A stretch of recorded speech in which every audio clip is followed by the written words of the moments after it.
প্রেমানন্দ মহারাজের সঙ্গে সাক্ষাতের প্রতিশ্রুতি দিয়ে মহিলাকে ধর্ষণ, মথুরায় গ্রেপ্তার অভিযুক্ত। মথুরা বৃন্দাবন ভারতের অন্যতম ধর্মীয় পীঠস্থান। সেখানকার রাধাকৃষ্ণের প্রেম মন্দির গোটা বিশ্বজুড়ে বিখ্যাত। দেশের কোন কোন থেকে ভক্তরা বছরে বিভিন্ন সময়ে এখানে ঘুরতে আসেন, কিন্তু ভগবানের এই পবিত্র স্থানও নিরাপদ নয়। এবার আধ্যাত্মিক গুরু প্রেমানন্দ মহারাজের সঙ্গে দেখা করে দেওয়ার নামে আগ্রহ এক মহিলাকে ধর্ষণের অভিযোগ উঠল বৃন্দাবনের রাধানিবাসে বসবাসকারী এক ব্যক্তির বিরুদ্ধে। হ্যাঁ, মথুরায় বিশ্বাসের নামে প্রতারণা ও বর্বরতার চাঞ্চল্যকর ঘটনা সামনে এলো। মহিলার অভিযোগের ভিত্তিতে ইতিমধ্যে অভিযুক্ত সুন্দরম রাজপুতকে গ্রেপ্তার করে বিচার বিভাগীয় হেফাজতে পাঠানো হয়েছে। এই ঘটনার প্রেক্ষিতে কোতোয়ালি থানার ইনচার্জ সঞ্জয় পাণ্ডে জানিয়েছেন যে ঘটনাটি গত 12 সেপ্টেম্বর ঘটেছিল। ভুক্তভোগী একজন আধ্যাত্মিক মহিলা। তিনি বৃন্দাবনের বিখ্যাত সাধক প্রেমানন্দজি মহারাজের একনিষ্ঠ ভক্ত। তার সঙ্গে সোশ্যাল মিডিয়ায় অভিযুক্ত সুন্দরম রাজপুতের আলাপ হয়েছিল।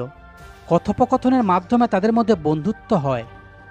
এরপর সুন্দরম ভুক্তভোগীকে বলেন যে তিনিও মহারাজের একজন ভক্ত, তিনি মহারাজের সঙ্গে তার ব্যক্তিগত সাক্ষাতের ব্যবস্থা করে দিতে পারেন। এরপর 10ই আগস্ট সুন্দরম নির্যাতিতাকে একটি বার্তা পাঠান। সেখানে লেখেন যে তিনি মহারাজের সঙ্গে তার সরাসরি দর্শনের ব্যবস্থা করেছেন।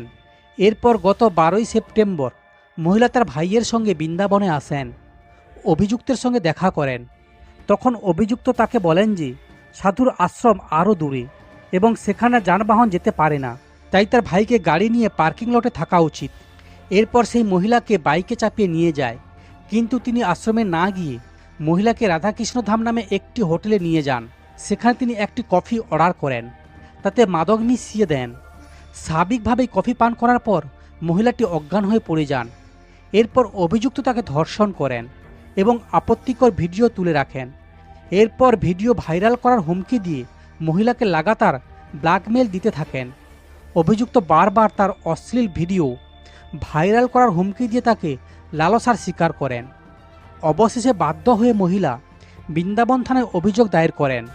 তার অভিযোগের ভিত্তিতে পুলিশ ভারতীয় দণ্ডবিধির প্রাসঙ্গিক ধারায় অভিযুক্তের বিরুদ্ধে মামলা দায়ের করেন।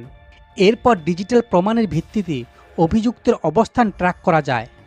পুলিশ দেবহারাবাবা ঘাট রোড থেকে সুন্দরমকে গ্রেপ্তার করে তাকে আদালতে হাজির করা হয়। সেখানে তাকে বিচার বিভাগীয় হেফাজতে পাঠানো হয়